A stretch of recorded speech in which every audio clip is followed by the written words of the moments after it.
हे आई, तू जेव्हा असं काही बोलायला लागतेस ना मला प्रचंड भीती वाटते.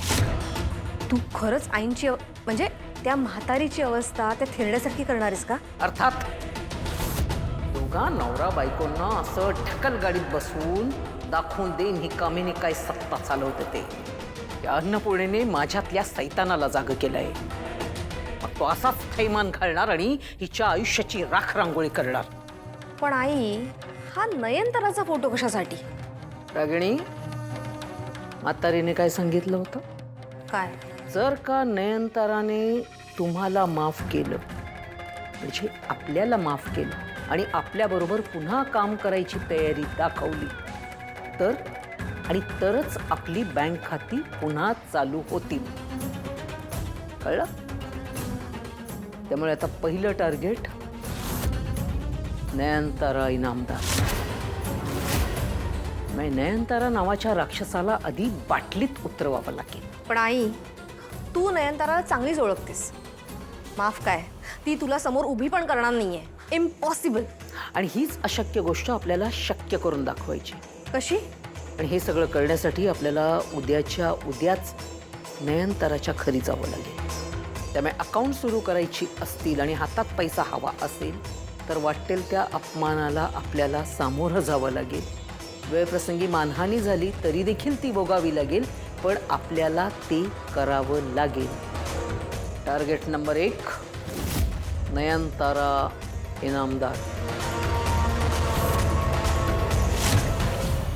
कमळी, सायबा सरांनी हे तुला द्यायला सांगितले.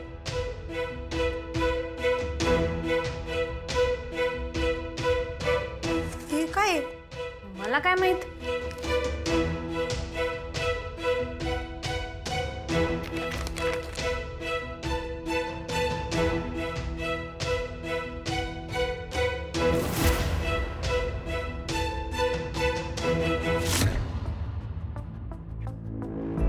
हे डबडं कसलंय? अगं वेडे, हा नाईट लॅम्प आहे. म्हणजे जेव्हा तुला अंधारात अभ्यास करायचा असतो आणि दुसऱ्या कोणाला त्रास व्हायला नको असतो ना, तेव्हा याला यूज करायचं. थांब मी दाखवते.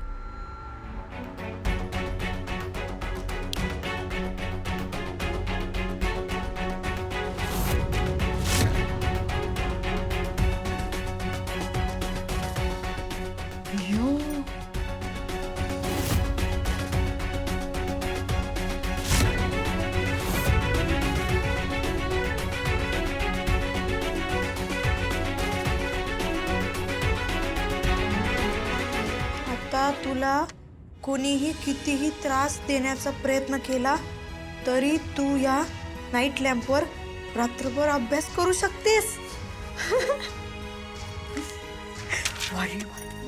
काय मॅडम, आता तर तुमसनी ह्या उजेडाचा काही प्रॉब्लेम नाही ना? हरकत नाही, काहीच नाही. आता तू ह्या नाईट लॅम्पमध्ये अभ्यास करू शकतेस. चला निघते मी. कुंबळे कुंबळे, अगं इकडे की तुला गंमत दाखवतो. हे बघ, तसं दाबलं की नाही ते बंद होते आणि चालू होते. हे बघ, आता बघ चालू झालं. निंगे, अगं हे तर आपला आबा डब्यात काजू भरून द्यायचं की नाही तसंच वाटायलंय. अगं होय की. बघ, आपला आबा सोबतच आहेत. होय. घाबरलायस ना? घाबरलायस? तुझं प्रेम आहे तिच्यावर, मग विचारून का टाकत नाहीस? कशाला ते भिजत गोंगडं ठेवलंयस? ए साहेबा, काय वाटेल ते बडबडू नको. ती इथे शिक्षण घेण्यासाठी आली, प्रेमात पडायला नाही. मग तेच सांगतोय मी तुला. तू एकदा विचारलंस ना, प्रपोज करून टाकलंस ना, की तिचं शिक्षण पण बघ कसं एकदम फास्टात होतंय ते.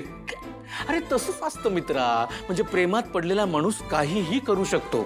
तुला उदाहरण देऊ का? ते नाही का, त्या एका प्रेमात पडलेल्या माणसानं डोंगर अख्खा फोडून काढला होता. साहेबा, फिल्म्स मी पण बघितल्यात, पण फिल्म्स आणि रिअल लाईफ मध्ये फरक असतो. हो ना? मग मला स्पष्ट भाषेत सांगून टाक, तुझं तिच्यावर प्रेम आहे. हा. साहेबा, it's not that easy. Complicated असतात यार गोष्टी. काय? काही नाही. मला माहिती आहे तुझं प्रेम आहे तिच्यावर. मला लक्षात येते, हे काय उन्हात पिकले नाही आहेत माझे केस. तुझ्यापेक्षा 10 पावसाळ्यात जास्त बघितल्यात मी.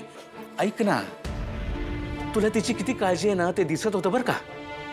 ती जेव्हा हॉस्पिटलमध्ये ऍडमिट होती तेव्हा तिच्यासाठी काय काय प्रयत्न केलेस हे दिसत होतं मला.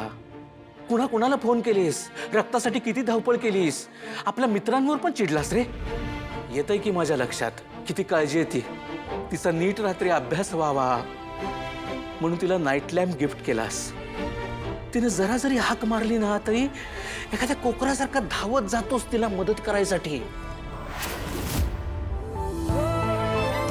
तुला दुसरं काही दिसत नाही तिच्या पुढं. तिचं नाव जरी काढलं ना की असं हरकून टूम होतोस तू.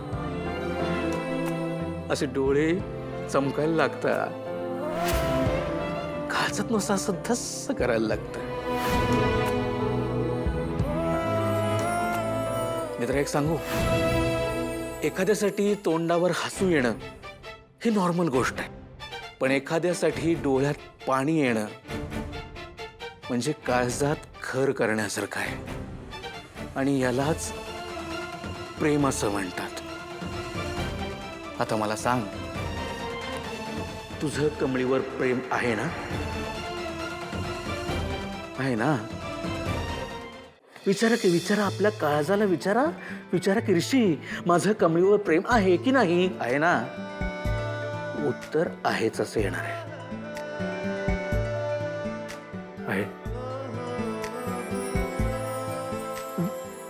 तू झोप साहेबा, मला काम आहे. ऋषी, हे बघ, तू आता हो म्हणणार होतास. तू हो म्हणणार होता, डोळ्यात दिसतंय तुझ्या हे. मला माहिती आहे तुझ्या मनात आहे हे सगळं. मला तर आता असं वाटतं की इनामदारांची वरात कमळीच्या दारात. वा, साहेबा. असं ना. तिचं शिक्षण आणि तिचं स्वप्न एवढंच इम्पॉर्टंट आहे. केलास सगळ्या मूडचा कचरा केलास. अरे मी कुठे डिनाय करतोय, पण एकच गोष्ट लक्षात ठेवायची, कमळीसारख्या मुली लाखात एक असतात. म्हणून एकदा विचार कर. मनात आहे ना तर विचारून टाक ना मित्रा.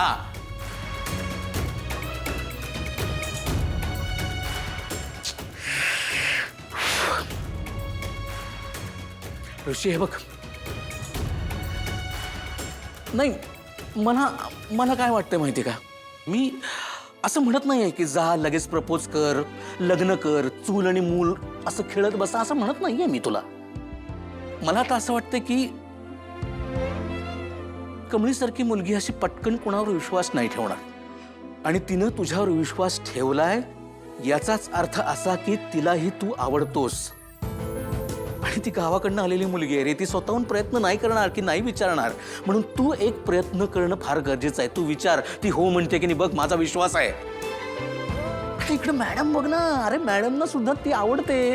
म्हणजे बघ ना, मॅडम सुद्धा किती काळजी करतात तुझी. तिचं कौतुक पण केलंय. ती आजारी होती तेव्हा मॅडमनी स्वतःहून चौकशी केली की नाही? केली ना.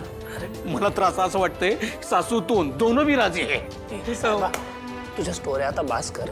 मला काम आहे तुझ्या, तुला नसली तरी मला झोपू दे प्लीज. आली बस. हे बघ ऋषी, तुला आता शेवटचं स्पष्ट भाषेत सांगतो, कमळीसारखी मुलगी परत मिळणार नाही. खूप चांगली मुलगी आहे ती, आणि तुझंही तिच्यावर प्रेम आहे हे मला माहिती आहे. एकदा विचारून टाक, नंतर पस्तावायला नकोस की विचारलं असतं तर बरं झालं असतं. अरे माझ्याकडे बघून विचार कर, नाहीतर राहशील माझ्यासारखाच बिना लग्नाचा. विचार कर मित्रा, आणि गुड नाईट. मी निघतो आता. तुमच्या स्वप्नांच्या मध्ये मी येत नाही.